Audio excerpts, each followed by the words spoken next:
Welcome to CUT अड्डा 24/7। My name is अमन मेहता और आज आप लोगों से मैं मिलवाने वाला हूँ एक CUT टॉपर को, जिन्होंने बहुत ही मेहनत से, अपनी लगन से इतना अच्छा स्कोर हासिल किया है कि अब उनको टॉप कॉलेज में जाने से तो कोई नहीं रोक सकता है। तो मैं वेलकम करता हूँ सृष्टि सैनी का। तो बेटा, कैसे हो आप? Thank you sir, I am fine, thank you. And आप कैसे हैं सर? मैं भी बहुत बढ़िया हूँ। तो सबसे पहले आप अपना इंट्रोडक्शन दीजिए। आप कहाँ से हैं, आपकी फैमिली में कौन कौन है? I am Srishti Saini. I come from Delhi. I have completed my schooling from Father Agnel School, Gautam Nagar. And in 12th, I have secured 97.6% in commerce with math stream. And in CUVT, I have scored 758 out of 800. तो 758, और बहुत सारे बच्चों का होता है कि यार 750 से क्रॉस हो जाए। इतना स्कोर एक वाकई में बहुत अच्छा स्कोर होता है। इसका मतलब है कि कुछ एक आध क्वेश्चन ही है जो आपके सब्जेक्ट में क्या कहते हैं कम रहेगा, वो भी अपने आप में बहुत बड़ी अचीवमेंट है। तो ऑब्वियसली आप नॉर्थ कैंपस DU को टारगेट कर रहे होगे। Yes. SRCC जाना होता है हर स्टूडेंट को जो कॉमर्स लेता है, और उसका सपना होता है। मैं बोलता हूँ कि कॉमर्स वालों के लिए SRCC स्वर्ग है। ठीक है, जिंदा होकर आप स्वर्ग जा सकते हैं अगर आप अच्छा स्कोर कर लेते हैं। तो बाकी आपकी प्रिपरेशन के बारे में मैं जानना चाहूँगा। बाकी बच्चे जो इस टाइम आपको दिख रहे हैं, वो सोच रहे होंगे इतना अच्छा स्कोर कैसे, हम तो 600 500 में ही अटक गए। तो आपने इतना अच्छा स्कोर कैसे अचीव किया? आपकी स्ट्रैटेजी क्या रही थी? I started from the very beginning. From October, I started preparing for CVT. Although I felt ki it is a bit late, but then I managed to prepare. Starting say I was watching the online sessions from YouTube, and I then came across the Adda team, the teachers. They were teaching so well, so I started connecting with the team, and I started watching the daily sessions which were conducted on the channel. Plus, there is an app of Adda 24/7. Uspe bhi I used to practice the chapter wise, topic wise questions, and I used to attempt like all India basis test also. So that gave you like where you stand in the competition, the idea. सो वो काफ़ी useful रहा, but strategy तो यही है कि consistency and practice is the की. Okay. तो आपने अपने स्कूल को और अपने CUT एग्ज़ाम को एक साथ कैसे मैनेज किया? स्कूल में like whenever used to get any free period, like teacher is absent, so I use to complete my homework और assignment, so that at the home I get the time for self study. Because at the end self study is the thing which matters the most. क्योंकि अगर आप tuition पे पढ़ रहे हो, school में पढ़ रहे हो, वो आप ग्रास्प कर रहे हो, that's fine, but self study is very important. Because जब आप कॉन्सेप्ट्स को और अच्छी तरीके से समझ पाते हो with the help of books, sample papers, that was helpful. But मैंने सैम्पल पेपर एंड में किए थे. First of all the books that way studying in school, वो बहुत इंपॉर्टेंट है कंप्लीट करना, प्लस सैम्पल पेपर. सो उसके साथ साथ CUT की प्रिपरेशन, लाइक फ्री टाइम मिल रहा है तो उसमें ऐप से क्वेश्चंस कर लिए, सेशंस देख लिए. फॉर BST इन इकोनॉमिक्स अगर हम कहीं ट्रैवल कर रहे हैं उस टाइम पे भी देख लिए. सो ऐसे टाइम सेव होता है. Because for BST you don't require copy pen, you just need the knowledge and you can answer. So that was the thing. तो पॉइंट इज दिस कि आपको अपना जो टाइम है जहाँ पे आप वेस्ट कर रहे हैं, वो छोटे से छोटे टाइम को आपको यूटिलाइज करना आना चाहिए। तो शायद तभी एक स्टूडेंट ना टाइम मैनेज कर पाता है। आपको ना उन गैप्स को देखना चाहिए कि कहाँ पे आप क्या कहते हैं, खाना खाया 5 मिनट आपने वेस्ट कर दिए, ठीक है, उसके बाद थोड़ा चलो लेट लेते हैं, आराम कर लेते हैं। लेकिन आपको पता होना चाहिए कि भाई जो एक काम से दूसरे काम पे आप शिफ्ट कर रहे हो, तो उसमें जो टाइम वेस्ट हो रहा है उसको आप थोड़ा सा ध्यान से देखिए। मैं कई बार बच्चों से बात करता हूँ कि ब्रेक भी आपको सही से लेना चाहिए, क्योंकि कई बार ब्रेक में आपके पास चॉइस है कि आप वॉक कर सकते हो, ठीक है, आप क्या कहते हैं अपनी बुक्स को ठीक कर सकते हो, ठीक है, जो भी बिखरी हुई हैं, या फिर आप रील्स देख सकते हो, कोई शो लगा के देख सकते हो जिसमें आपका एक आध घंटा फिर आराम से निकल जाएगा। तो चॉइस इज़ योर्स कि आप कहाँ पे गड़बड़ कर रहे हो। तो मैं हमेशा बोलता हूँ कि भाई वॉक कर लो, क्योंकि बैठे बैठे आपका जो माइंड को ऑक्सीजन नहीं मिल रही है वो भी मिलने लग जाएगी, आप फ्रेश फील करोगे, और दोबारा जब बैठोगे तो आपके लिए बढ़िया है। तो ब्रेक्स भी आपके बहुत सोचे समझे होने चाहिए, जिससे आपकी प्रोडक्टिविटी बढ़ती है। तो आप ब्रेक्स कैसे लेते थे?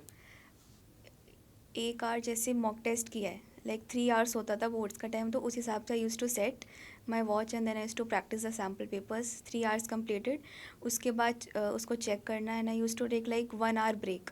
उसमें जैसे थोड़ा वॉक कर लिया, थोड़ा सा मोबाइल चला लिया, ऐसे होता था. और कभी टीवी देख लिया, लाइक मेडिटेशन, मतलब बहुत सारी चीज़ें होती हैं जो कर सकते हो. बट ऐसी चीज़ें नहीं लाइक जो अगर हमने एक टाइम देखी और वो बात तक माइंड में ही चल रही है, पढ़ाई नहीं हो रही है. ऐसी चीज़ें नहीं, like something of a different language जो सुनने में अच्छा लगे और फिर आपके माइंड में भी ना चले, बाद में डिस्ट्रैक्शन ना हो, वो बात. अब इसका मतलब ये नहीं आप भोजपुरी गाने सुनने लग जाओगे, ठीक है? ओके। तो नहीं, ये सारी चीज़ें मतलब हैं। Like something like French, I know French, so I used to watch French movies sometimes, so उससे थोड़ा माइंड डाइवर्ट होता था. ओके, तो बहुत मतलब मुझे ऐसा लगता है कई बार ना जो हमारे शौक होते हैं, हॉबीज़ होती हैं, वो हम ना बहुत लिमिटेड रखते हैं. तो अब जैसे फ्रेंच के बारे में कोई सोच ही नहीं रहा कि यार मैं ब्रेक लूँगा तो मैं फ्रेंच लैंग्वेज सीख लेता हूँ. मैंने खुद कई बार ट्राई करा, जैपनीज़ बहुत अच्छी लैंग्वेज है, तो मैं कभी कभी ट्यूटोरियल्स देख लेता था यूट्यूब पे, तो बहुत मज़ा आता है. तो वो अगर ब्रेक मिलता है आपको फ्रेश फील होता है कि आप ब्रेक मीन्स वॉट, कि आपने अपने माइंड को जो इतनी देर से एक चीज़ पर फोकस कर रहा था उसको हटा दिया, कुछ और देख लिया. ठीक है, लेकिन वो आपको डाउनग्रेड कर रहा है या अपग्रेड कर रहा है, दैट इज़ योर चॉइस कि आप किस रिसोर्स से ब्रेक ले रहे हो. ठीक है, तो जैसा कि आपकी बातों से लग रहा है कि आपने फिर टाइम को भी बहुत अच्छे से मैनेज किया होगा, ऑल्दो प्रॉब्लम्स आती है टाइम मैनेजमेंट में हर बच्चे को. तो आपने टाइम मैनेजमेंट कैसे किया, क्योंकि वो बहुत इंपॉर्टेंट है जब हम स्कूल लाइफ को और अपनी CUT एग्जाम को एक साथ प्रिपेयर कर रहे होते हैं. So school used to get over at 1:30, I used to return by 2. उसके बाद लंच वगैरह किया है, I used to take like 15 minutes nap. उसके बाद होमवर्क वगैरह कंप्लीट, सेल्फ स्टडी का टाइम बचा है so I used to do it, otherwise रात को ही हो पाती थी बिकॉज 1 घंटे का मेरा ऑफलाइन ट्यूशन होता था for accounts and maths, alternate days पे होता था. सो उसके बाद रात को डिनर के बाद कभी कभी ऐसा भी होता था कि पढ़ने का मन नहीं है, मतलब थोड़ा सा होता है, but still I use to do it because था कि अच्छा स्कोर करना है. एंड अल्टीमेटली ये होता है कि पेरेंट्स को प्राउड फील करवाना है, उनको अच्छा लगना चाहिए, और उसके लिए तो फिर जितनी मेहनत जाए करनी पड़े, सो आई विल डू इट. सो रात को अगर मेरा सेल्फ स्टडी का स्लॉट जो है वो कंप्लीट होता है नहीं होता है, मतलब वो होना चाहिए, अगर 12 बजे 1 बजे, so I use to do it. But जब स्कूल होता था तो इतना लेट मैं नहीं जागती थी, till 12 I use to go to my bed. Otherwise, weekends पे तो I used to study till night, late nights. Okay, तो ये आपने बोर्ड एग्जाम्स को लेकर के थोड़ा अपना स्कूल जो लाइफ थी उसको बताया. अगर हम सीधे आते हैं CUT की प्रिपरेशन पे, तो CUT के लिए आपकी क्या स्ट्रेटजी रही है प्रॉपरली, कि आपने क्लासेस कैसे ली, क्या करा, ऑनलाइन ऑब्वियसली आप पढ़ते थे, तो क्या आपने किया? दिसंबर तक तो मैं सिर्फ YT की वीडियोस देख रही थी, सेशंस जो चैनल पे आते थे फॉर ऑल द सब्जेक्ट्स. तब तक मैंने कोई मॉक टेस्ट वगैरह अटैम्प्ट नहीं किया था, only the MCQs from the app plus the sessions, और थोड़ा बहुत जैसे कहीं से कुछ भी क्रोम पे मिल गया स्क्रॉल करते टाइम, सो वो अटैम्प्ट कर लिया, मतलब कुछ भी छोड़ना नहीं है, जो हाथ में आ रहा है सब कुछ कर लिया. फिर जनवरी से थोड़ा बोर्ड का जो प्रिपरेशन था वो अच्छा हो गया था, सो मैंने CUT की तरफ थोड़ा इंक्लिनेशन बढ़ा दिया था. उसके बाद मैंने बुक ली थी मार्च में, I purchase the book of commerce domain, PYPs 40 paper which was there. उसके बाद वो अटेम्प्ट किए जब तक एग्ज़ाम थे. फिर सब्जेक्ट वाइज बुक तो नहीं आई रेफर्ड, मतलब जो मेरे पास सैम्पल पेपर्स थे 12th के उससे ही आई प्रैक्टिस MCQs. उसमें भी काफ़ी MCQs थे, केस बेस्ड क्वेश्चंस थे, सो उससे प्रैक्टिस की थी. तो अड्डा 24/7 की आपने PYP किट ली थी, हाँ. और मॉक टेस्ट वगैरह उसमें जो थे वो आपने किए थे. हम्म. तो इन डिटेल उसमें आपको क्या मतलब उसके बारे में बताइए कि इन डिटेल आपने उससे क्या बेनिफिट लिया? जो डिलीटेड पोर्शन था वो तो मैंने बोर्ड्स के बाद ही पढ़ा था, और जो डिलीटेड पोर्शन के क्वेश्चंस मॉक टेस्ट में थे वो काफ़ी ज़्यादा हेल्पफुल थे. मतलब ऑनलाइन तो इतना ढूंढने से नहीं मिलता है NCERT के, मतलब क्वेश्चंस हमने 12th में डिलीटेड पोर्शन नहीं पढ़ा होता है, सो कम्प्लीटली डिफरेंट होता है. सो डिलीटेड पोर्शन मैंने आफ्टर 12th, मतलब आफ्टर बोर्ड्स किया था, और उसके जो क्वेश्चंस थे मॉक टेस्ट में वो काफ़ी हेल्पफुल थे, प्लस जो कोर्स हमने पढ़ा हुआ था those questions were also very nice, so that helped maintaining speed, accuracy, plus the knowledge, the type of questions that can come in the exam. So उसका एक idea मिला था. Plus the sessions which used to come like before exam, like today's exam and the session in the morning. In the accounts exam I saw around like 50-60% questions in my paper. So I was like I did it in the morning and I'm seeing it here, so it was really nice. हाँ, ये बहुत बच्चों का कहते response आया था कि हाँ. जो पढ़ाया वो आ गया. हम्म. और मतलब आपने जो भी अपनी स्कूल लाइफ थी नॉर्मल जैसे एक स्टूडेंट करता है, और आपने CUT की प्रिपरेशन ऑनलाइन ही करी. ऑनलाइन. हाँ. ओके, तो मतलब देखो एक चीज़ क्लियर है कि कोई भी ना आप स्टीरियोटाइप अपने माइंड में लेकर मत चलिए कि ऑफलाइन से ही पढ़ाई हो सकती है, ऑनलाइन से ही हो सकती है. जो बच्चा सेल्फ डिसिप्लिन होता है, जिस बच्चे ने ठान लिया है कि उसको पढ़ना है, तो जैसे सृष्टि ने CUT 2024 की पूरी प्रिपरेशन ऑनलाइन की है. एंड ये एक मतलब अपने आप में एक मिथ तोड़ने के लिए बहुत ज़रूरी होता है बच्चों के लिए. और देखो इसमें ये कुछ नहीं है कि कुछ अलग किया या कुछ ऐसा. पॉइंट इज दिस कि सृष्टि के अंदर सेल्फ डिसिप्लिन था, तो जैसा कि मैं भी क्लासेस में बच्चों को बोलता हूँ कि बेटा सेल्फ डिसिप्लिन अगर आपके अंदर आ गया तो आप बहुत आराम से चीज़ें कर लोगे, क्योंकि रिसोर्सेज हम आपको दे ही रहे हैं। अड्डा 24/7 ने हमेशा चाहे हम बात करते हैं पेड क्लासेस की, चाहे हम बात करते हैं फ्री क्लासेस की, हमने दोनों ही उतने ही दिल से पढ़ाया है सब बच्चों को। एंड आई होप आप लोगों को भी, आपको भी वही फील हुआ होगा Yes, जब sir. क्लासेस आप लेते होगे। Yes, sir. तो सब्जेक्ट वाइज अगर हम बात करते हैं तो शुरुआत करते हैं इंग्लिश से। तो इंग्लिश की प्रिपरेशन आपने कैसे करी, और जो क्लासेस आप ले रहे थे उसके बारे में बताइए। English offers a completely different syllabus for CUET because उस जो हमारे बोर्ड्स में आता है वो कुछ भी नहीं आता है CUET में. You have very different topics. So सबसे पहले मैंने चैप्टर वाइज पढ़ना स्टार्ट किया. रुबैका मैम की मंजिल सीरीज़ थी, वो मैंने वॉच की थी. सारे सब्जेक्ट्स के लिए की थी मैंने वॉच, अकाउंट्स, इकोनॉमिक्स, PST सबके लिए की थी. मंजिल सीरीज़ वॉज वेरी हेल्पफुल. उससे मैंने कॉन्सेप्ट क्लैरिटी ली टॉपिक वाइज. उसके बाद जो मैम के रोज़ सेशंस आते थे, मतलब मैम 4-4 घंटे के भी सेशंस लेते थे, वो पूरा लाइव देखना प्लस आंसर करना, और मैम से डाउट्स भी पूछते थे. सो इंग्लिश में मेरे को दिक्कत नहीं आई थी बिकॉज प्लस मैंने मैम की बुक ली थी वो 100+ MCQs वाली. उसमें भी काफ़ी हेल्पफुल, टॉपिक वाइज 60 क्वेश्चंस थे हर टॉपिक के. सो वो that was very helpful. Plus 10 mock test were also there. So English was not a challenge for me. English went smoothly. Okay, लेकिन काफ़ी बच्चों को प्रॉब्लम रही कि इंग्लिश का एग्ज़ाम मुश्किल आया। 15 मई से आई थिंक एग्ज़ाम था, तो दिल्ली के अंदर तो पोस्टपोन हो गए हमारा थे। 29th को हुआ था. हाँ, तो आपका 29 को हुआ था। तो बच्चों को ना शिकायत रहती है, और मुझे लगता है इंसान की फितरत में होता है कि वो ना कंप्लेन करता रहे। या तो आप कंप्लेन कर लो, या फिर आप आगे बढ़ के उस चीज़ को फेस करो और जीत के दिखाओ। तो ये चीज़ मुझे लगता है कि हमें करनी चाहिए, क्योंकि जो अगर कोई हालात बिगड़ भी गए ना, तो सच तो वही है, आपका रियलिटी वही है कि आपको उसी में सर्वाइव करना है। ठीक है, तभी बहुत सारे बच्चे जिनका स्कोर नहीं रहा सही, और बहुत सारे बच्चे जिनका स्कोर अच्छा रहा है, सृष्टि का अच्छा रहा है, तो जो आप लोगों के साथ हुआ सृष्टि के साथ भी हुआ, बाकी जो टॉपर्स हैं हमारे साथ उनको भी वही सारी चीज़ें फेस करनी पड़ी होंगी। तो अब बढ़ते हैं आगे, इकोनॉमिक्स के बारे में बताइए। Economics has two sections, macro and Indian economics. Macro I find very interesting because that offers practical knowledge and that is understood. मतलब इफ़ यू स्टडी, आपको रोट लर्निंग करने की ज़रूरत मैक्रो इकोनॉमिक्स में तो बिल्कुल नहीं है. कॉन्सेप्ट क्लैरिटी हो गई तो it's done. But the it's important कि आपकी वो आपकी नॉलेज कितनी, आप कैसे उसको प्रेजेंट कर पा रहे हो पेपर में, because economics is a play of presentation. If you not able to present जो आपको आपने पढ़ा है, specially in the board exams, हमारी मैम बोलती थी आज school teacher, that it's very important कि आपकी जो नॉलेज है, जो आपकी स्ट्रैटेजी है इको में, बहुत पॉजिटिव और बहुत ही नॉलेजेबल होनी चाहिए. And Indian eco is purely theoretical based. उसमें तो आपको एक NCERT की एक line you have to learn. So Indian eco तो लर्न करनी पड़ेगी. उसमें कॉन्सेप्ट क्लैरिटी अगर आ भी गई तो आपको लिखना तो वही है जो बुक में है. सो वो तो CUT के लिए आपकी क्या अप्रोच थी? बेसिकली इकोनॉमिक्स जब आप CUT के लिए कर रहे थे, तो जो भी आपने क्लासेस ली है, जो भी आपने प्रिपेयर किया, वो क्या? CUT के लिए मेरा सारे सब्जेक्ट्स के लिए ऑलमोस्ट सेम ही है. बोर्ड के सैम्पल पेपर्स थरोली पढ़े थे पहले. उसके बाद जो सेशंस आते थे यूट्यूब पे, वो रोज़ देखना लाइव सेशंस, और जो भी सीरीज़ कॉमर्स अड्डा पे हो जाए, CUT अड्डा पे हो, सारे sessions I used to watch. Plus the mock test for economics was a must. So और मॉक टेस्ट में ऐसा होता था कि 50 क्वेश्चन है तो मैं 40 नहीं करती थी, मैं पूरे 50 करती थी, because in the and you don't know exam में क्या आ जाए. सो आपको ऐसे ही नहीं करना कि अगर वहाँ पे 40 करना था, यहाँ पे भी 40 कर रहे हो. पूरे 50 मैं करती थी अटेम्प्ट. तो जैसा आपने बताया कि आपकी अप्रोच ऑलमोस्ट सेम ही रही है, तो BST के लिए भी आपने यही करा हाँ. होगा. तो BST के अंदर एक स्पेशल सेक्शन जो आता है, जो बच्चा उसको देखते ही रोने लग जाता है, वो है केस केस स्टडी. स्टडी. उसके बारे में बताओ, क्योंकि बच्चों को मतलब ये आपने अगर सही सॉल्यूशन दे दिया, बच्चों की ज़िंदगी सफल हो जाएगी 2025 के लिए. केस स्टडी तो BST में ट्रिकी आते हैं, like identification of features, organizing है, कंट्रोलिंग है, उनके एडवांटेजेस डिसएडवांटेजेस. उसके लिए तो आई थिंक मेरे पास मेरे मैम के नोट्स थे, वो बहुत हेल्पफुल थे. मतलब पूनम कांति तो मैंने पढ़ी, मतलब देखी ही नहीं पूरे साल, बस MCQ किए थे उससे. हमारी जो स्कूल की मैम थी, वो उन्होंने हमें नोट्स दिए थे, सो वही पढ़ के I gave my board exams.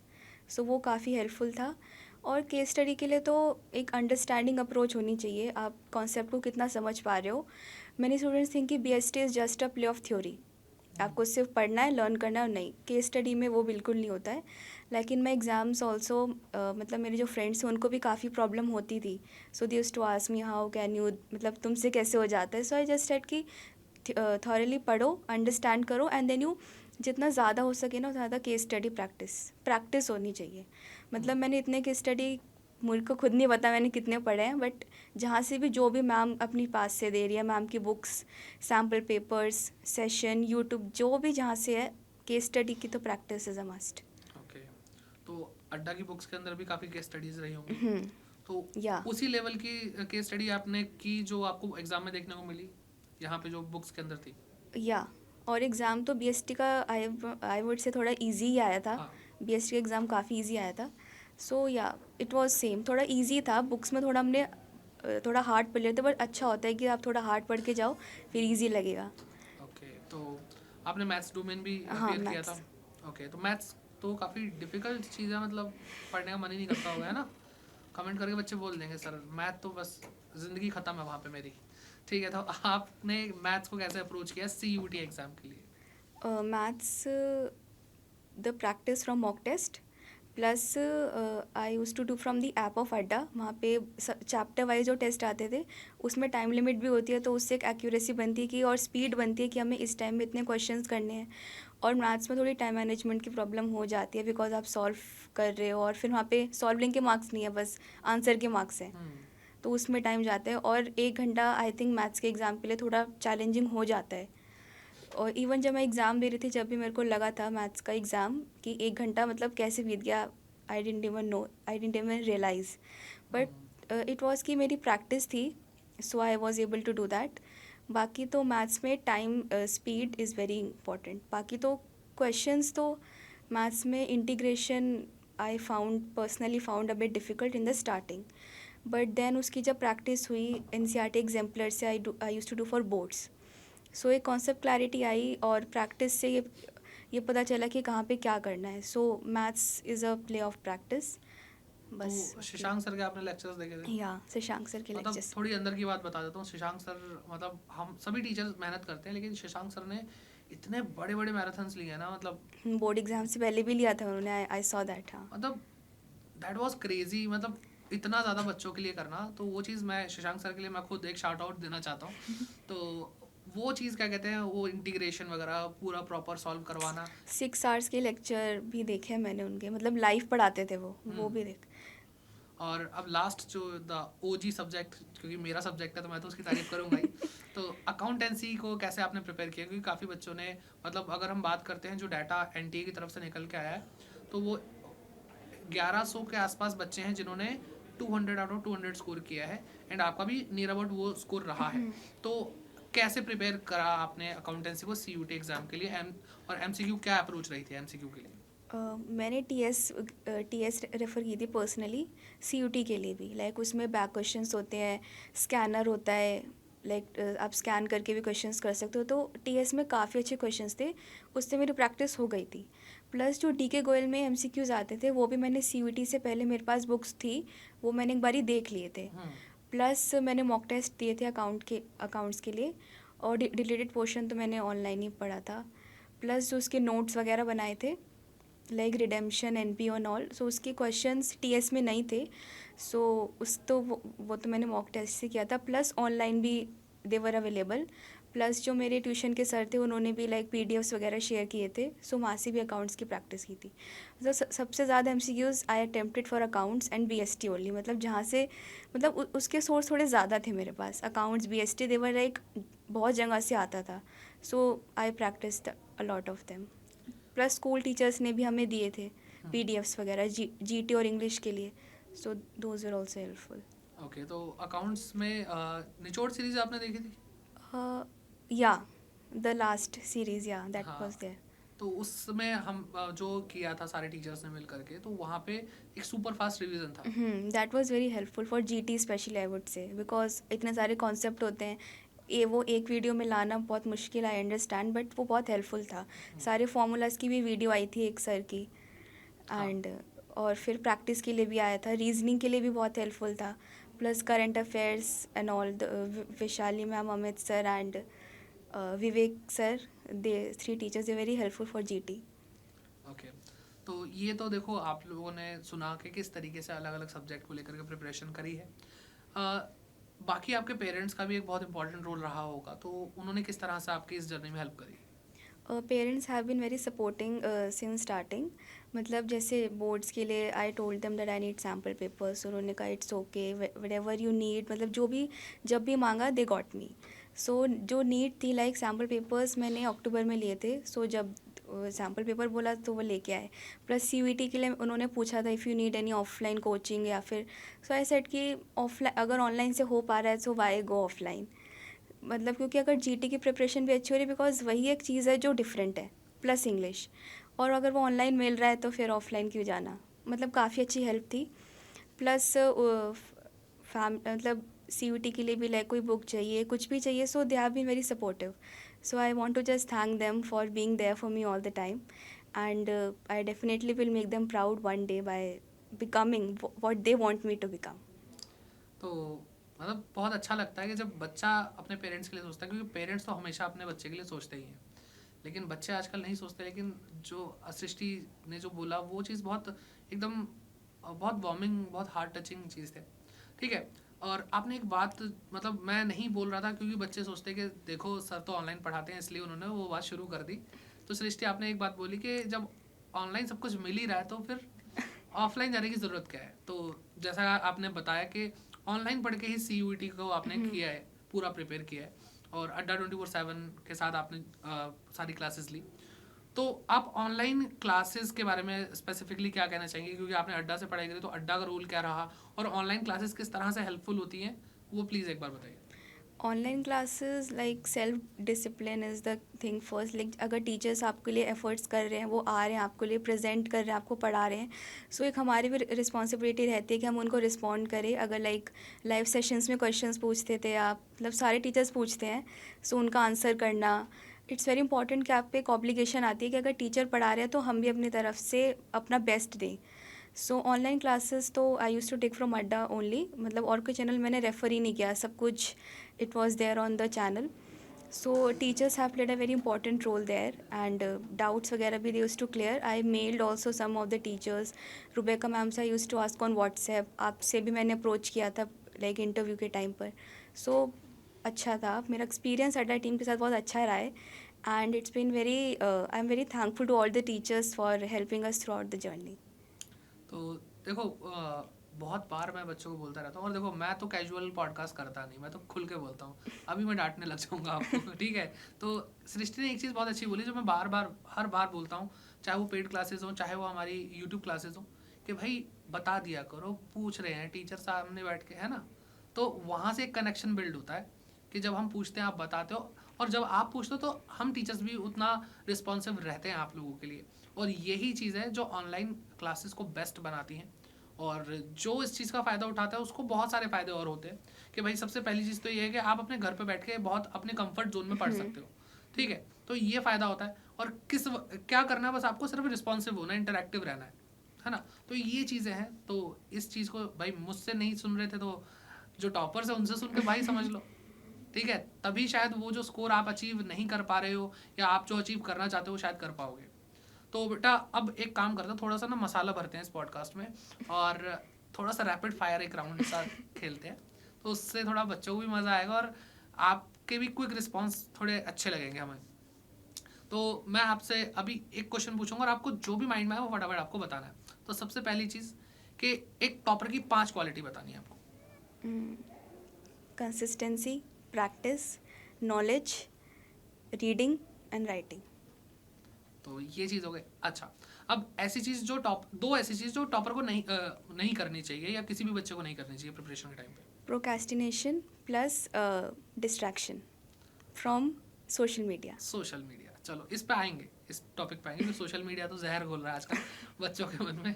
ठीक है. लेकिन ऐसा नहीं कि बुरा ही है. जो अगर अच्छा चाहे तो उसकी अच्छी साइड भी है, so we can take advantage of that. बिल्कुल बिल्कुल. अच्छा, तो फेवरेट फूड बताइए. आपने कम से कम 3 फेवरेट फूड बताइए. Rajma rice, curry rice and paneer. Rice, paneer rice. Okay. है ना. हर चीज़ में राइस. ठीक है. तो राइस खाएंगे तो राइस होंगे, है ना. तो ये चीज़ है. Okay.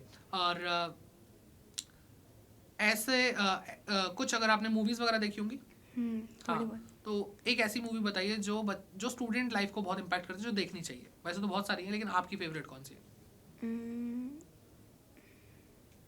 there are so many. There was a series Aspirants which came recently. I watched that. That was very inspiring. Superb थी, मैंने भी देखी, बहुत मजा हाँ. आया था। तो एस्पिरेंट, और आपको इंस्पायर करती रहती है वो कि किस तरीके से अप्स एंड डाउन्स आते हैं और स्टूडेंट को फिर भी आगे बढ़ना होता And है। 12th fail also. 12th fail, ठीक है। तो देख लो भाई, चाहे, और ऐसा कुछ नहीं है कि यूपीएससी के ऊपर मूवी है तो आप देखोगे तो इंस्पायर नहीं हो सकते, आप नहीं, इंस्पायर हाँ. किसी भी चीज़ से हो सकते हो। इवन आप नहीं भी पढ़ रहे हो, आपको अपने करियर में आगे बढ़ना है, तो भी आप वो मूवी देखो, आपको बहुत इंस्पिरेशन मिलती है, ठीक है। और बाकी आप अपने जो जूनियर्स हैं उनको क्या बोलना चाहेंगे CUT 2025 के लिए, कि कुछ टिप्स दे दीजिए।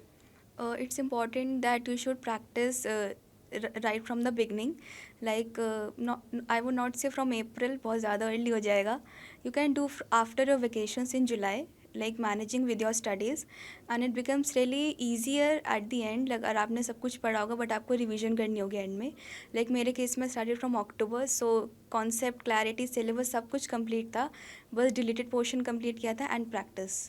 So consistent रहना है सबको, and practice is the only key, plus giving mock test is the key, I would say, to score 750 plus in CUET.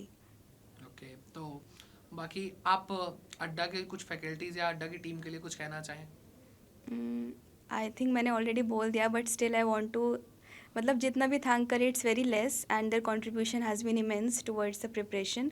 बहुत अच्छा लगा टीम के साथ कनेक्ट करके. उनकी मतलब ये नहीं है कि पूरे सेशन में सिर्फ पढ़ाई की बातें भी होती थी, लाइक कुछ टीचर्स और आप भी लाइक ऑफ, मतलब अलग से भी बातें, मोटिवेशन मतलब बच्चों को देना. सो दैट वाज वेरी हेल्पफुल. बहुत अच्छा लगता था कि टीचर्स पढ़ाई के साथ साथ हमें वैल्यूज़ भी सिखा रहे हैं. So that was very important, and काफ़ी अच्छा एक्सपीरियंस रहा है. And again I want to thank all the teachers for helping us throughout the journey. तो ये देखो, हमने सारा एकदम ओपन अप करके आपके सामने रखा कि किस तरीके से सृष्टि ने प्रिपरेशन करी, किस तरीके से एक अच्छा स्कोर मिला, और कुछ फन जो पोर्शन था इस वीडियो के अंदर वो भी आपको देखा होगा कि जो टॉपर्स होते हैं, ज़रूरी नहीं है कि भाई वो बिल्कुल सीरियस होकर बस पढ़ते ही रहते हैं, पढ़ते ही रहते हैं. They are living their life, बहुत अच्छे से जी रहे हैं और बहुत नॉर्मल है. बस उनके अंदर कुछ क्वालिटीज़ हैं जो उनको बाकी लोगों से अलग करती हैं. वो है उनकी कंसिस्टेंसी, वो उनका मोटिवेशन, डिटर्मिनेशन, जो शायद कई बार बच्चों में कम रह जाता है. एंड बार बार, चाहे मैं हूँ या कोई भी टीचर हो जो दिल से पढ़ा रहा है, हमारी टीम है, वो बस यही चाह रही है कि बच्चा ना उस चीज़ पे थोड़ा इमोशंस से काम करे, क्योंकि emotions means energy with motion. तो जब आप उस एनर्जी को फील करते हो तो आप हर चीज़ को करते हुए चले जाते हो. तो आई होप आपको ये सेशन, ये पॉडकास्ट अच्छा लगा होगा. एंड कमेंट करके जो भी आपके डाउट्स हैं, सृष्टि फॉर श्योर आई थिंक आप Yes, sir. रिस्पॉन्ड करोगे उन कमेंट्स का. तो मैं खुद क्या कहते हैं, वीडियोस के नीचे कमेंट्स देखता हूँ, तो सृष्टि और मैं दोनों ही मिलकर के आपके जो डाउट्स हैं उनको क्लियर करेंगे, गाइडेंस आपको देंगे. तो ज़रूर कमेंट करके जाइए, लाइक करिए इस वीडियो को, और आपको इस पॉडकास्ट से क्या सीखने को मिला वो ज़रूर बताइएगा. एंड शेयर करना है सबके साथ, क्योंकि 2025 में भी CUET अड्डा 24/7 आप लोगों के साथ रहेगा और बहुत अच्छे से सारी चीज़ों को आपके सामने लाकर रखेगा और आपको एक अच्छा स्कोर मिलेगा. तो आपको भी साथ देना है, पढ़ना है, और बस मैं यही कहूँगा कि see you soon in the next podcast और next video. Bye bye, take care and keep growing. All the very best. And sir, one thing last I want to say, कि आपकी हॉबीज़ इट्स वेरी इंपॉर्टेंट. आप उसको break time में अगर आप practice कर रहे हो तो बहुत अच्छा है आपके माइंड के फ्रेश होने के लिए भी. प्लस आप जो फोकस, मतलब पहले अगर नहीं हो रहा है, so that helps to will focus as well. So hobbies practice is a very good thing. Like I read books and I go for a walk, I go to gym, so that help me throughout. So everyone should focus on their hobbies, and it should not be that after exams you'll do that. No, you should do it like side by side. It will help you a lot. तो That's my बस यही advice. चीज़ है, देखो, पढ़ाई के साथ चीज़ों को बैलेंस करना आना चाहिए, और life is all about balancing. ठीक है, तो चाहे बैलेंस शीट हो, चाहे लाइफ हो, बैलेंस करना आना चाहिए. Thank you so much.